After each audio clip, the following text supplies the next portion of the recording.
dan kita meyakini bahwasanya Allah berada di atas, ya. Ini bukan perkara baru, ini perkara yang ijma. Barang siapa yang menyelisih, dia telah menyelisih ijma ulama.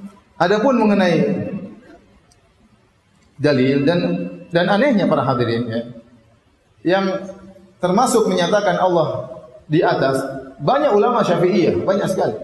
Banyak ulama Syafi'iyah.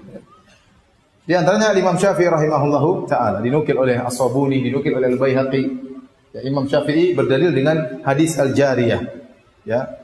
Imam Syafi'i berdalil kitab Al-Um, jadi hadis dalam Sahih Muslim, tatkala ada seorang ingin membebaskan budaknya, maka Nabi bertanya kepada budak tersebut, "Aina Allah?" Allah di mana? Kata budak tersebut, "Fis sama," di atas langit. "Man ana?" Siapa aku? Kata budak tersebut, "Anta Rasulullah sallallahu alaihi wasallam." Adalah utusan Allah. Kata Nabi, "A'tiqha fa innaha mu'minah." Bebaskanlah, merdekakanlah budak ini, sesungguhnya dia seorang budak yang beriman. Ya. Ini disebut oleh Imam Syafi'i dalam kitabnya Al-Um. Ya. Kemudian dijadikan dalil oleh Imam Syafi'i. Oleh karena dinukil oleh Al-Baihaqi dan juga dinukil oleh As-Sabuni, ya, tentang pendalilan Imam Syafi'i ini tersebut. Ya. Di antaranya seperti pernyataannya Al-Muzani, murid langsung Al-Imam Syafi'i. Di awal kitabnya disebutkan Allah istiwa di atas arsy dengan zatnya. Ya. Makanya sekarang ini timbul fenomena orang-orang yang mereka berani mengatakan kami secara fikih Imam Syafi'i, tapi secara akidah Asy'ari. Dia tidak mengatakan kami fikihnya Syafi'i, akidahnya Syafi'i, tidak. Karena dia tahu bahwasanya Syafi'i tidak berakidah seperti mereka. Seandainya mereka mau konsisten, harusnya mereka mengatakan kami fikihnya Syafi'i, akidahnya juga apa?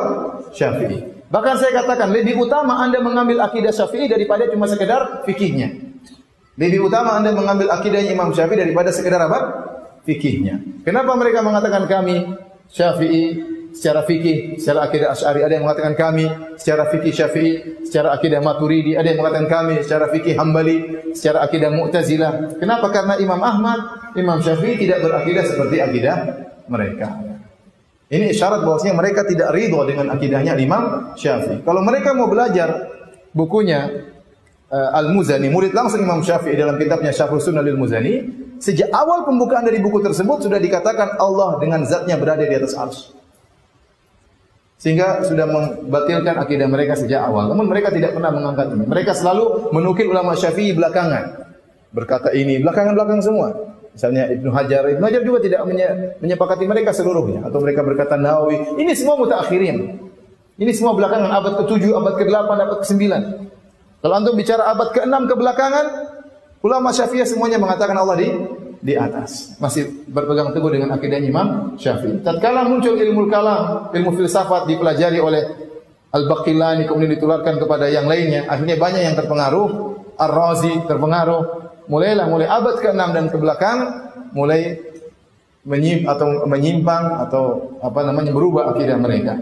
Di antaranya mereka terpengaruh dengan akidah Mu'tazilah dan Jahmiyah sehingga mereka mengingkari Allah di atas. Nah, kita berusaha ya mengikuti akidah Imam Syafi'i, bukan hanya fikihnya.